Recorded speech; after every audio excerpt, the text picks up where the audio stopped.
Magandang araw, Pinuno. Itago mo na lang ako sa pangalang Teobs. Dito ko ngayon nakabase sa gitnang silangan. Ang kwento kong ito ay koleksyon ng mga karanasan ko tungkol sa wakwak noong nakatira pa kami sa isang subdivision na puro resort sa isang baryo na sakop ng Calamba, Laguna. Nagbabantay ng 3 private resort house ang lola ko, mother side. Doon yun noon sa subdivision na yun. Ang main road or highway kung saan tumitigil ang bus ay may 1 kilometro pa ang layo bago makarating sa bahay. Mabanggit ko lang, sa bahay namin may antik na itak na gawa sa Bisaya. Ang itak na yon, ayon sa aking tatay, ay galing pa sa aking great-grandfather, father side. Ang lelong ay ipinanganak sa Southern Leyte.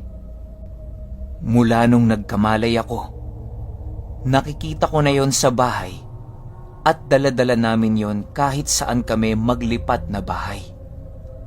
Bukod sa itak, meron ding buntot na pagay na pagkahaba-haba sa bahay. Yung itak, i-describe ko lang.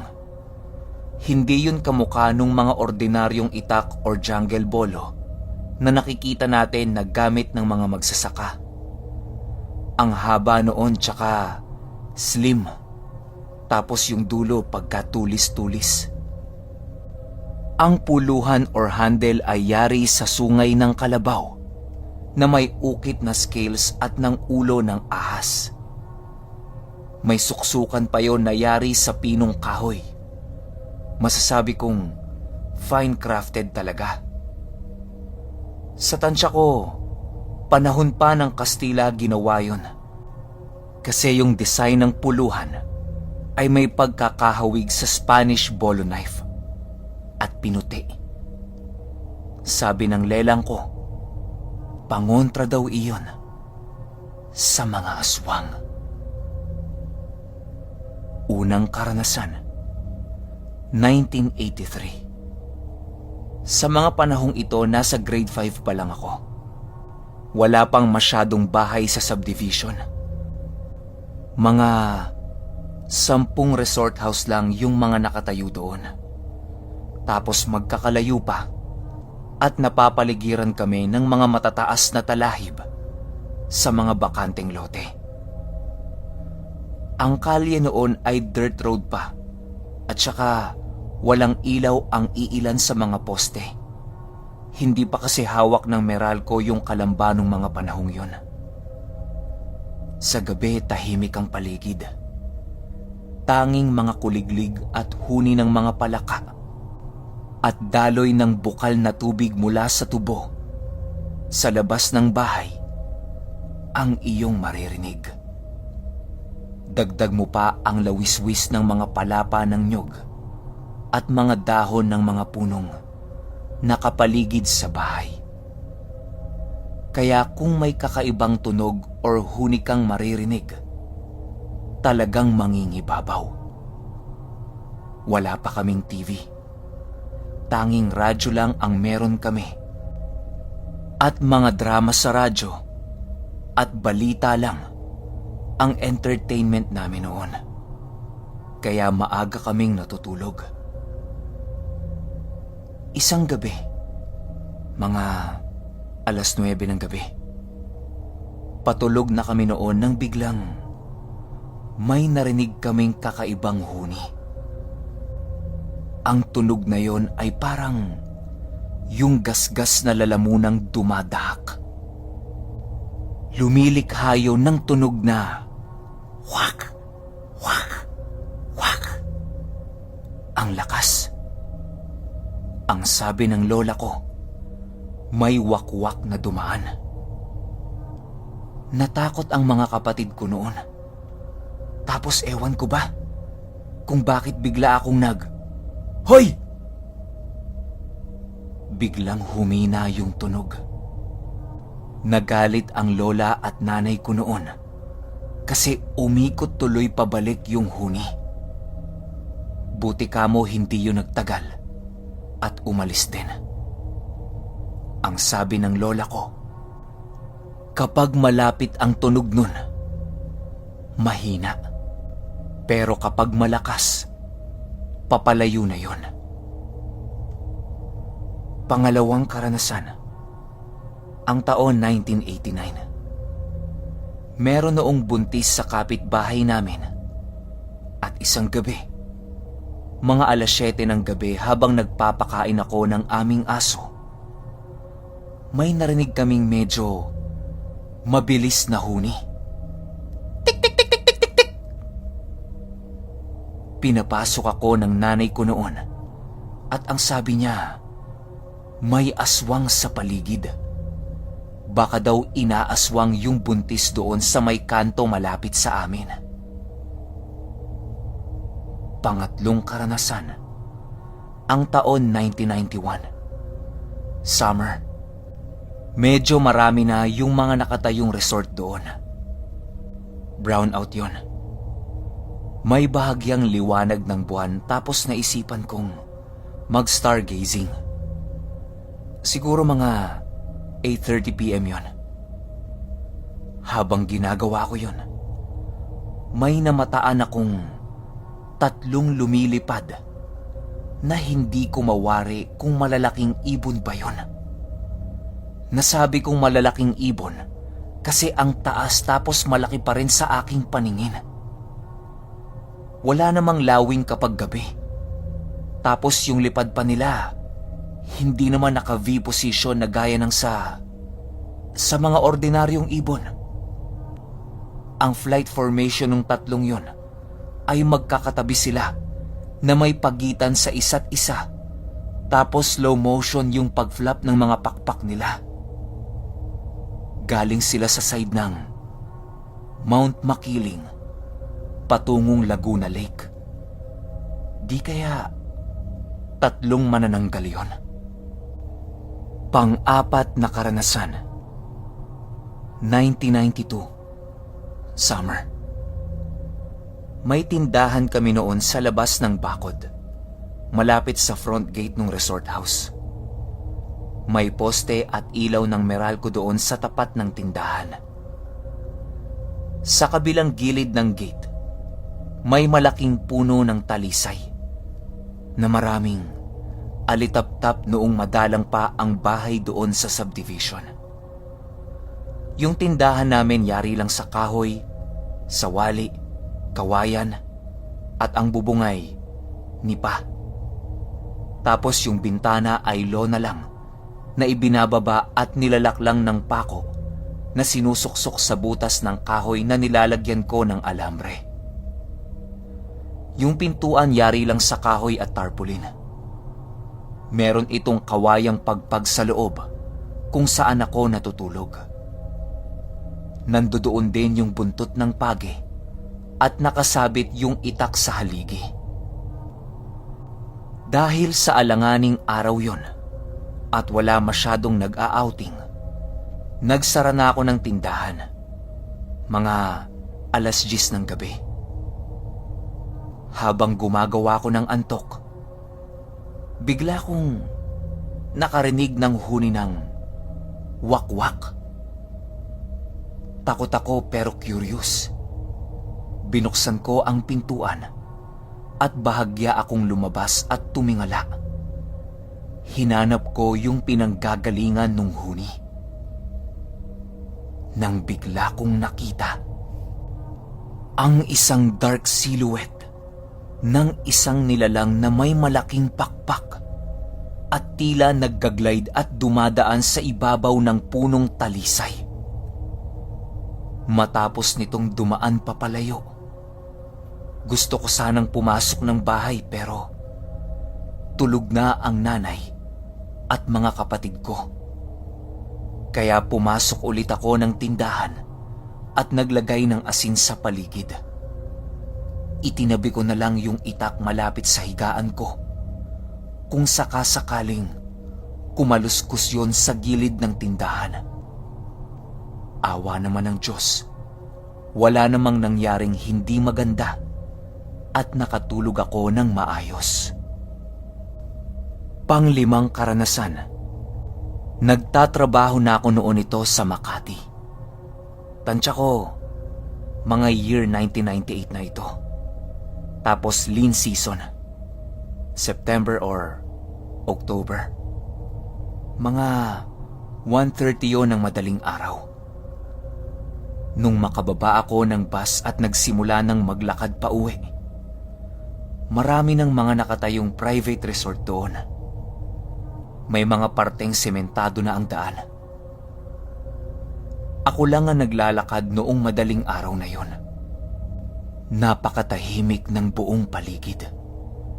Tanging kuliglig, hangin, tunog ng mga palapa ng nyog, at lawiswis ng mga dahon ng puno ang aking naririnig. Habang nasa kalagitnaan na ako ng tinatahak ko pauwi sa amin, may narinig akong huni ng wakwak na dumaraan. Tumingala ako at hinanap ko. Hindi ko nakita.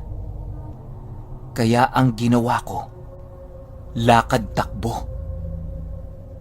Dagdag pa, dadaanan ko yung kinakatakutang abandonadong bahay sa may kanto na pinaniniwalaang may mga multo.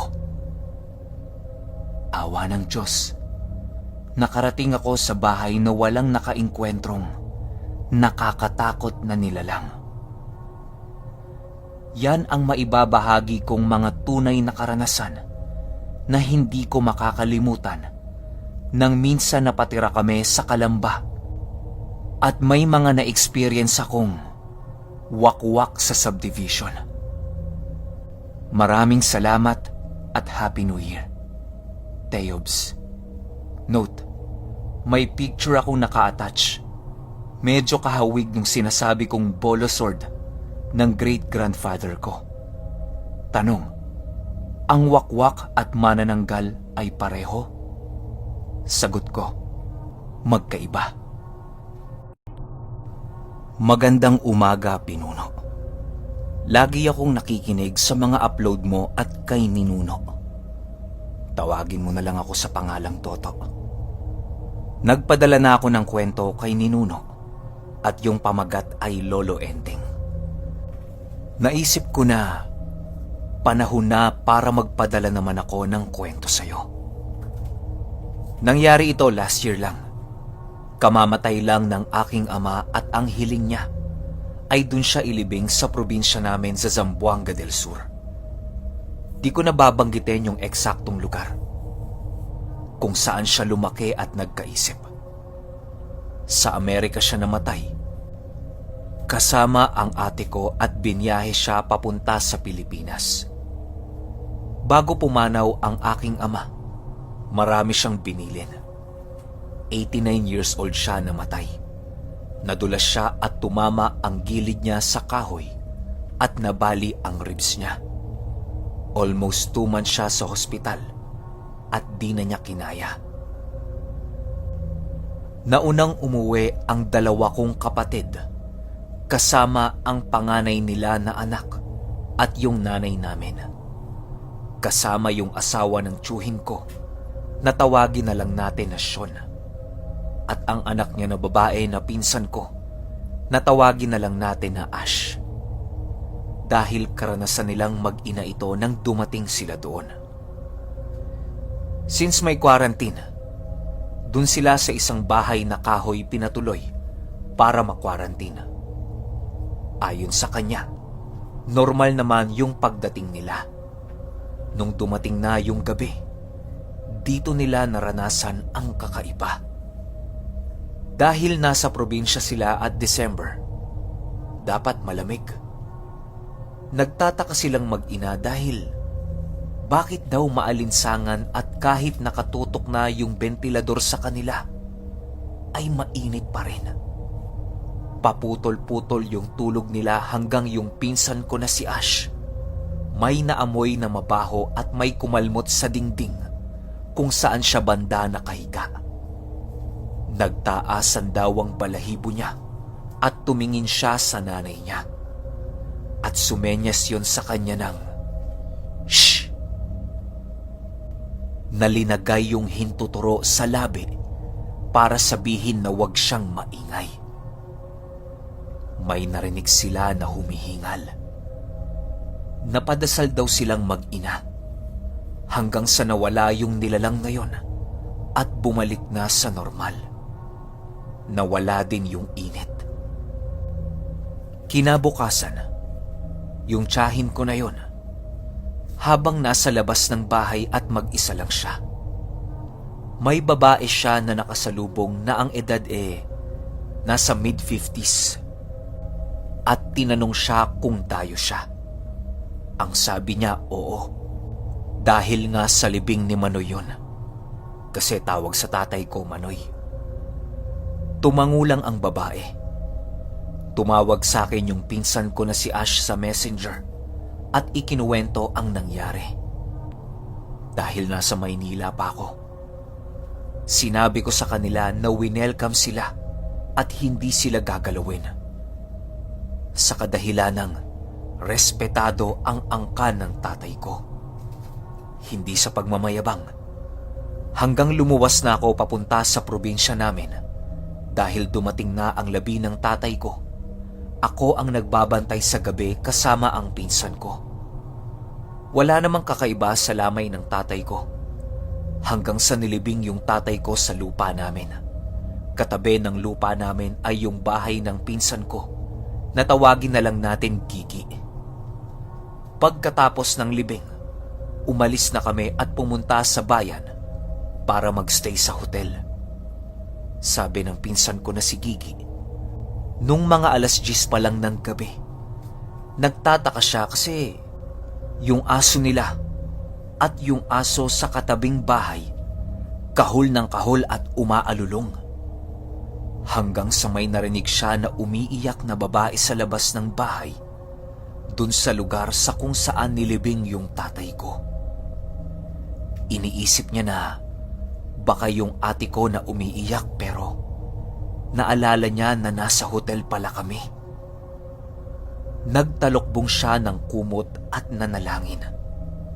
Mga ilang minuto na wala yung alulong at kahol ng aso. Hanggang sa nakatulog na siya. Kinaumagahan sinilip niya yung puntod ng tatay ko at normal naman. Nagwawali siya sa bakuran hanggang yung kapitbahay niya lumapit sa kanya. Narinig din palayo ng kapitbahay yung pag-iyak. Tumayo daw uli ang balahibo niya. Alam mo, Pinuno, nag-iisip ako kung anong klase ng nilalang yun. Espiritong gala o aswang. Di ko pa rin alam Bago namatay yung tatay ko, binibiro ko na kung meron pa ba siyang orasyon na inaalagaan na ibibigay sa akin. Tumatawa lang siya at ang sabi niya, di ko na kailangan dahil malakas daw ang aura ko. Sabi ko, sa Turian ano? Sabi niya, paano ko daw nalaman? Sabi ko kasi nasa internet na yan. Tanong ko sa kanya kung ibibigay niya ba kay ate. Tawa lang ang sagot niya. Sabi ng ate ko, sinabihan siya na pag mamamatay siya may ibibigay na orasyon sa kanya. Sabi ng ate ko, akin na. Nasa gamit ko lang yon, hanapin mo. Naisip ng ate ko, san kaya yon? Yung tatay ko mahilig magsulat. Hinahanap ng ate ko sa mga gamit ng tatay ko. Pati yung diary ng tatay ko, hilig niya magsulat sa diary niya. Pero di niya makita. Hanggang sa namatay ang tatay ko. Iyak ng iyak ang ate ko kasi only girl at daddy's girl yon. Nililigpit niya yung mga gamit ng tatay ko sa kwarto at nakita niya yung diary. Binasa niya ulit at may nakita siya na orasyon na nung binasa niya dati yun wala naman. Yung pagkabasa niya ng 3 beses, gumaan ang pakiramdam niya. Hanggang dito na lang po, Pinuno. Sana mapasama ang kwento ko. Sa sunod kong kwento naman ay yung sa tiya Shun ko. May third eye kasi yun. Kukunin ko pa ang mga karanasan niya. More power sa'yo, Pinuno. Ako nga pala ulit si Toto.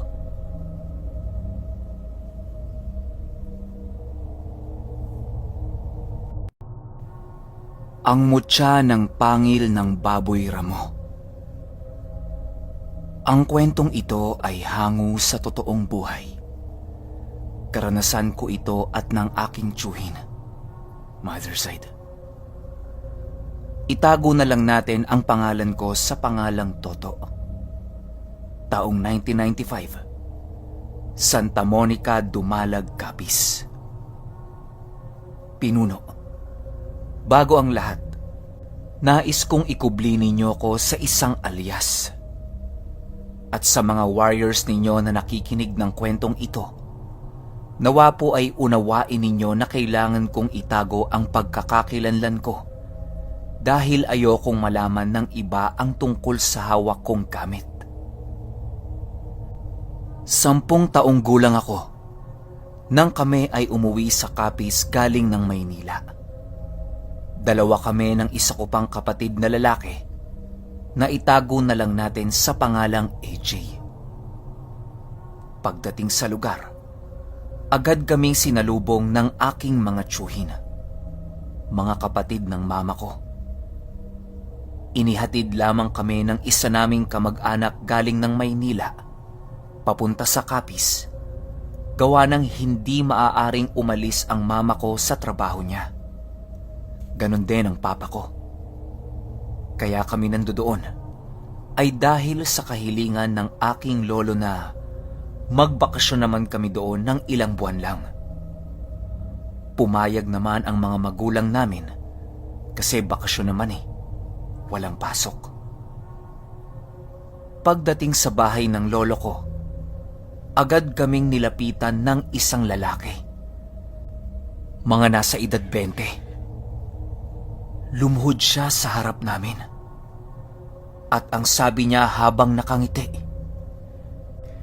"Ikaw na ba si JR? Ang laki mo na!"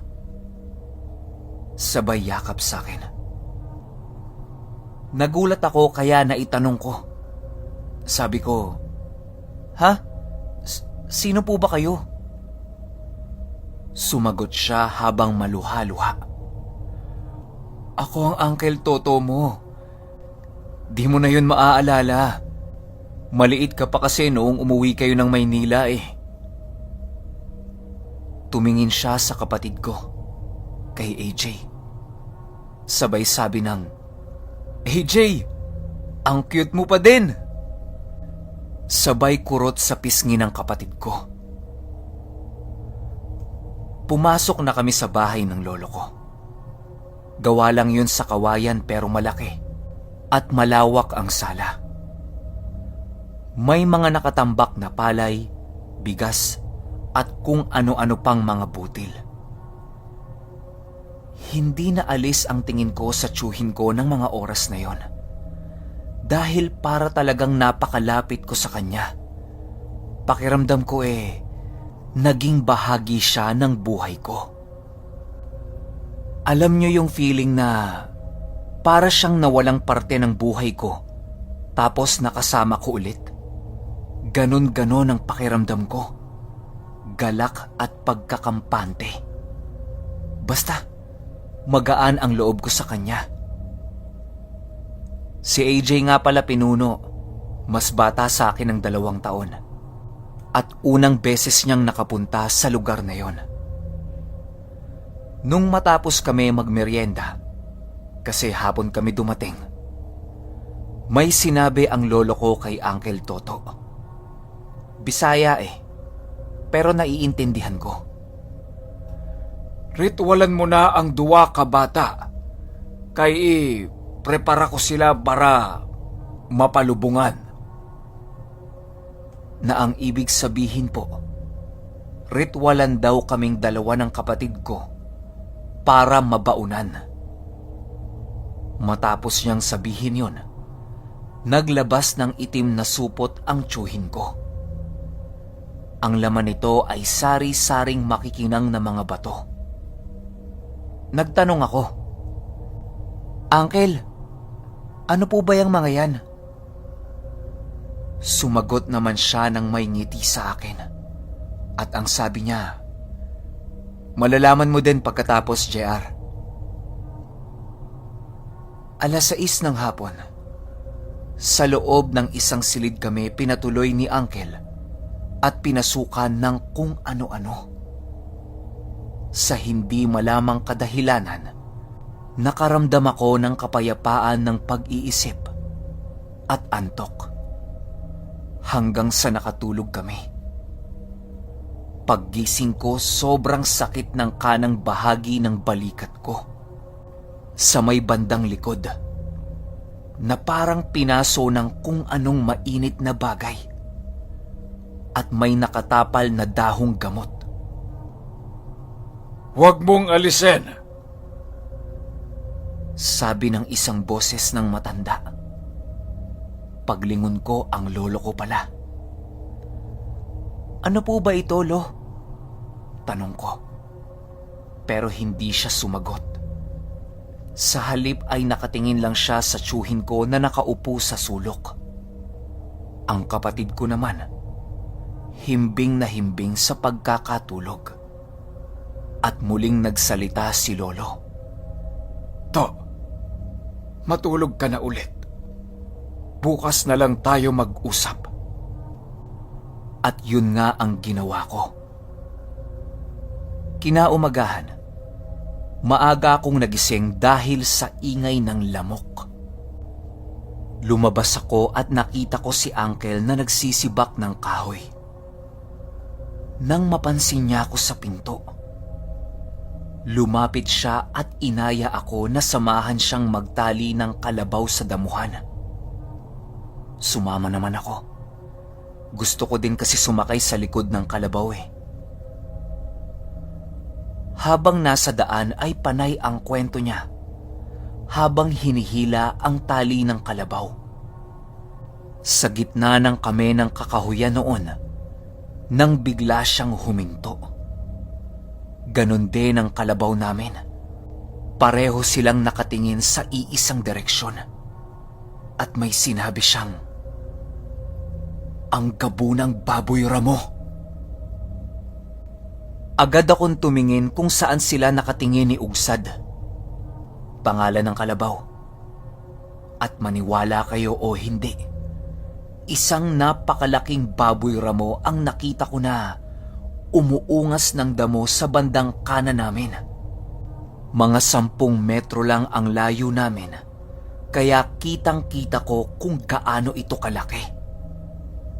Kasing laki na halos ito ni Ugsad, na isang full-grown na toro. Hindi ako makapaniwala sa nakita ko. May mahaba itong mga pangil, 2 sa magkabilang pisngi. Napakaitim nito at sa palagay ko hindi bababa sa 300 kilo ang timbang. Nang marinig ko si Uncle Toto na nagsabing, "Sa Biyernes Santo, akin ang mutya ng pangil mo." Nagtaka ako syempre. Hindi ko na pinansin yung mga sinabi niya at nagtuloy kami papunta sa damuhan. Nga pala Pinuno, papunta na ng mahal na araw noon. Pagkakatanda ko po, Miyerkules Santo na noong araw na yon. Lumipas ang mga araw na maaliwalas hanggang sa sumapit ang araw ng Biyernes Santo. Walang lumalabas ng bahay. Gano'n naman sa probinsya, di ba? Pamahiin at paniniwala doon, napatay ang Diyos. Pero iba si Uncle Toto. Inaya niya akong sumama. Pumuslit kami hanggang sa makarating kami sa lugar kung saan namin nakita ang baboy ramo. Nakakubli kami sa malaking ugat ng puno malapit sa pinag-uungasan ng baboy ramo. Kaya nagtanong ako, "Uncle, ano bang gagawin natin dito?" "Huwag kang maingay," tugon nito. Maya-maya pa, bumungad sa amin ang isang napakalaking baboy ramo. Mas malaki pa ito sa malapitan. Natulala ako at hindi nakagalaw sa kinatatayuan ko. Para akong napako. Hindi ko napansing wala na si Uncle sa likuran ko. At nung nakita ko siya, nasa likod na siya ng baboy ramo. Hawak niya ulit ang itim na supot na hawak niya. Dumukot siya ng isang bato mula doon at isinubo. Sabay sambit ng, "Sa ngalan ng mutya ng sinukuan, gabo ng baboy ramo, lumuhod ka!" Pero hindi ito nakikinig sa kanya. Sa halip ay sinuwag nito si Uncle. Tumalsik si Uncle at bumangga pa sa isang puno. Pero ni isang galos wala akong nakita sa katawan niya. Dahil ang sunod niyang ginawa, hinubad niya ang kanyang damit at tumambad ang katawan niyang punong-puno ng batok. O tato ng mga letrang hindi ko pa nababasa sa buong buhay ko. Kitang-kita ko ang ginagawa niya at buhay akong saksi nang haplusin niya ang tattoo niya sa magkabilang braso. Sabay sambit ng, "Hindi ka madala sa pakiusap, ha? Pwes, pupuwersahin kita." Sabay sunggab sa baboy ramo. Agad niya itong nahawakan sa magkabilang tenga hanggang makasampa siya sa likod nito. Nagwawala ang hayop. Nagpupumiglas. Nang ihipa ng tsuhin ko ang kanang palad niya at itinapal ito sa noo ng baboy. Agad lumuhod ang higanteng baboy. Animoy biglang naging maamo ito. Agad namang sinunggaba ng tsuhin ko ang pangil nito at gamit ang itak na kung tawagin ay binakuko, pinutol niya ang pangil ng baboy ramo. Ibinalot sa itim na tela at inihipan ito bago isilid sa bulsa niya. Matapos ang araw na yon, hindi pa din ako makapaniwala sa nakita ko. Dumaan ang mga linggo na hindi ko nakita yung tsuhin ko. Nagpakita lang siya nung ihahatid na kami sa pier, pabalik ng Maynila. Siya ang naghatid sa amin ng kapatid ko. Bago kami sumakay ng barko, may sinabi siya sa aking, "Ihahanda ko lang to para sa'yo, JR. Paborito kong pamangkin." Lumipas ang mga taon hanggang sa nag-graduate na ako ng high school. Taong 2002, bumalik kami doon sa probinsya. Sumama na ang mama at papa ko dahil sa masamang balita. Nag-aagaw buhay na si Uncle Toto sa hindi malamang dahilan. Pero ang masakit doon ay nang malaman kong isang buwan na pala siyang ganoon at ako na lang pala ang hinihintay niya. Pati ang asawa at anak niyang nag-iisa ay naroroon din. Nasa loob ng kwarto kung saan siya nakahiga. Nang makita niya ako, agad niyang pinalabas ang lahat ng tao maliban sa akin. Nung masiguro niya na wala ng ibang tao sa silid, kinuha niya ang supot na itim niya sa ilalim ng unan niya. May dinukot mula rito at nakita kong isang makintab na parang puting bato na ginawa niyang hugis pangil. Nakatali dito ang isang itim na sinulid. Inabot niya ito sa akin sabay sabi ng, "Kunin mo ito. Ang proteksyon mo." Nang kinuha ko ito sa kanya, tumulo ang luha ko. Napahagulgul ako ng iyak habang nakayakap sa kanya. May binanggit siyang mga salita sa akin ng pabulong. 5 salita. Pagkatapos noon ay nalagutan na ng hininga ang tiyuhin ko. Ang iniwan niya pala sa akin ay yung mutyang kinuha niya sa gabunang baboy ramo. Hinati niya pala ito at binigay ang kalahati sa anak niya. Ito ay ayon sa asawa niya.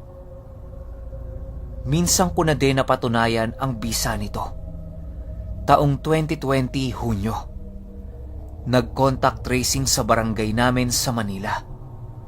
Kasama ako at 6 pang kasamahan ko sa trabaho.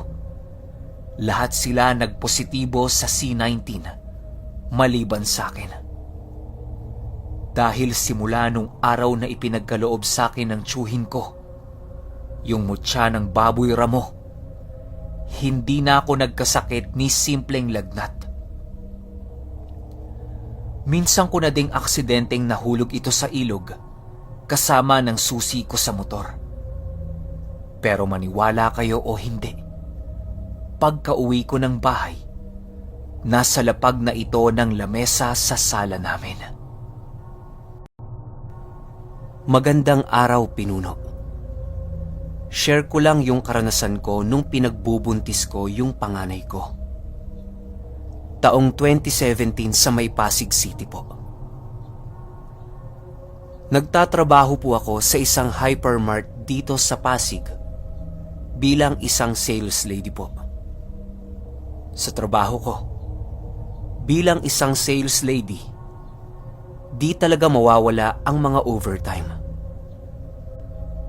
Buwan po ng Disyembre, di na po ako dinatnan. Pinagwalang bahala ko na lang po yun kasi talagang busy ako sa trabaho. Isang gabi kakauwi ko lang po kasama ang asawa ko. Humiga po kaagad ako at natulog. Sobrang pagod na din kasi at saka antok. Pag natutulog po talaga ako, Pinuno, di po talaga nawawala sa akin ang kumot. Mga bandang 1:00 ng madaling araw, nagising na lang ako sa kadahilanang parang malamig sa may bandang tiyan ko. Pagtingin ko, nakababa na yung kumot at nakataas po ng konti yung damit ko. Bale, nakikita ko po yung buong tiyan ko. Tapos sa may bubong namin, parang may kung anong nagkukutkot. Kasi mababa lang yung bubong namin eh. Tapos yero pa. Sa gulat ko, binuksan ko yung ilaw at para bang may kumaripas ng takbo sa bubong namin at nawala din. Kinabukasan bumili po ako ng PT para malaman ko din kung buntis po ako o hindi. At ayun na nga po, positive ang lumabas. Nung nalaman po namin, napagpasyahan namin na lumipat ng bahay sa kuya ko para po makatipid. Kasi nangungupahan lang din po kami. Mga 1 buwan ang nakalipas, grabe na talaga yung pagpaparamdam sa akin. Sa may bintana po namin kasi, labas po nun bubong na po ng kapitbahay namin. Bigla na lang, may parang bumagsak na kung anong mabigat. Tapos pag sinisilip ko naman, wala akong nakikita.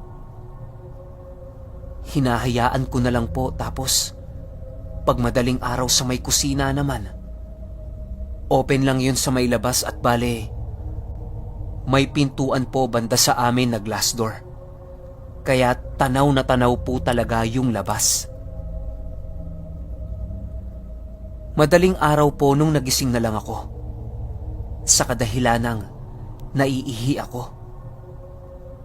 Pagtingin ko po sa may pintuan, may nakita po akong figura ng tao. Di ko lang masyadong makita kasi medyo madilim po doon banda. Tinititigan ko lang po hanggang sa nakatulog po ako ulit. Kinabukasan, sinabi ko po sa biyanan ko na meron akong nararamdaman. Ang sabi niya sa akin, kumuha ako ng telang pula, tapos lagyan ko ng konting asin at bawang. Tsaka ko tahiin at ilagay lagi sa tagiliran ko. Ginawa ko naman yon. At ang sabi pa ng biyanan ko, yun ay isang mabisang pangontra sa mga aswang. Dahil laging gabi na ako umuuwi galing sa trabaho. Nung 5 buwan na yung tiyan ko, naka-duty pa rin ako. Habang nag-uusap kami nung isa kong ka-workmate, bigla na lang po namin napansin na may matandang pumasok sa loob ng store. Nakabelo po yun at nakadamit na itim. At meron itong hawak-hawak na tungkod na kahoy. Napansin din po namin yung isang mata niya na puti na lang. Sobrang liit nung itim sa gitna. Sa takot ko po ay napaupo ako at hinarang ko po yung katrabaho ko sa akin. Dire-diretso lang po yun sa paglalakad, papunta kung nasaan po kami nakapwesto. Naramdaman ko din po na umiinit po yung tagiliran ko. Nang nasa harap na po namin siya, bigla na lang po siyang umikot sa isang stante, malapit po sa amin tsaka lumakad papalabas. Nagulat po kami kasi first time po na may pumasok na ganun sa store at dire-diretso pa po yung tingin papunta sa amin. Tapos aalis din. Di ako nakaimik nang sinagi ako ng kasama ko. Tsaka sinabing parang kakaiba daw yung matanda. Kasi napansin niya daw na parang meron yung hinahanap. Tsaka sabi din ng iba ko pang kasama na baka aswang daw yun. At naaamoy ako sa loob kaya pumasok. Di ko alam pinuno kung ano nga ba ang sadya nung matanda na yun. Pero hanggang ngayon, sa tuwing naiisip ko yun ay kinikilabutan pa rin ako, pinuno. Hanggang sa pag umuwi ako ng gabi, minsan ako lang talaga mag-isa. Kasi OT na naman po ang asawa ko. Feeling ko talaga palagi merong sumusunod sa akin. Lalo na po sa may bakanteng lote na papunta po sa amin. Pero sa tuwing nililingon ko yon, wala naman. Hanggang nung kabuanan ko na po, at doon ako tumutuloy sa bahay ng tita ko.